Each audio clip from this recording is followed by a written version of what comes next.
វិភាគសុភាសិតខ្មែរអាចនិយាយបានថាគឺជាកម្រងសម្ដី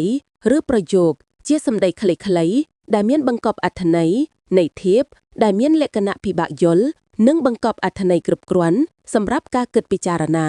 ជំរាបសួរពុកម៉ែបងប្អូនក្នុងសុភាសិតអូទូកុំឲ្យលៀនចាប់ត្រីបានកុំឲ្យល្កក់ទឹកសូមស្ដាប់បកស្រាយតាមន័យធ្វើការងារបានសម្រេចដោយគ្មានបញ្ហាដូចតទៅអត្ថានុរូបអូទូកុំឲ្យលៀនការអូទូកនៅលើដីផ្ទាល់តែងមានលំអានគឺស្នាមដានដែលគេអូតែក្នុងន័យខាងលើនេះលោកមិនចង់ឲ្យអូទូកមានលៀនទេដូច្នេះគេត្រូវរកកំណុលជាកំណត់កង់កង់មានកំណត់ដើមចេកជាដើមយកមកដាក់កលអូទៅគ្មានលំអានផងគ្មានសំនឹកបាត់ទូកផងចាប់ត្រីបានកុំឲ្យល្កក់ទឹកត្រីនៅក្នុងទឹកបើមានមនុស្សចោះចាប់វានឹងកកល្កក់ទឹកពុំខាន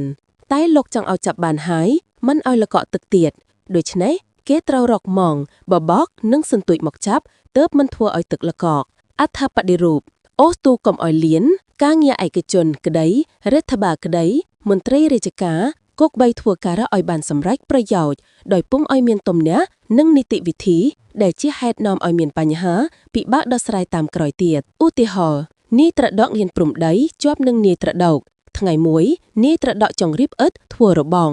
នាយត្រដកក៏អញ្ជើញនាយត្រដកមកពិភាក្សាគ្នាសម្រួលលុះស្រួលចិត្តគ្នាទាំងសងខាងហើយនាយត្រដកចាប់ធ្វើដោយគ្មានបញ្ហាអ្វីតាមក្រោយចាប់ត្រីបានកុំឲ្យល្កក់ទឹកន័យនេះលោកពោលសម្ដៅដល់សមត្ថកិច្ចដែលមានតួនាទីស៊ើបអង្កេតនិងចាប់ជនល្មើសកាលណាមានវត្ថុតាំងគ្រប់គ្រាន់ហើយលោកឲ្យអញ្ជើញមុខសញ្ញាទាំងអស់មកប្រជុំលុះជួបជុំគ្នាហើយលោកឲ្យចាប់គ្រប់តែម្ដងគ្មានរញ៉ៃក្រញ៉ៃឡើយ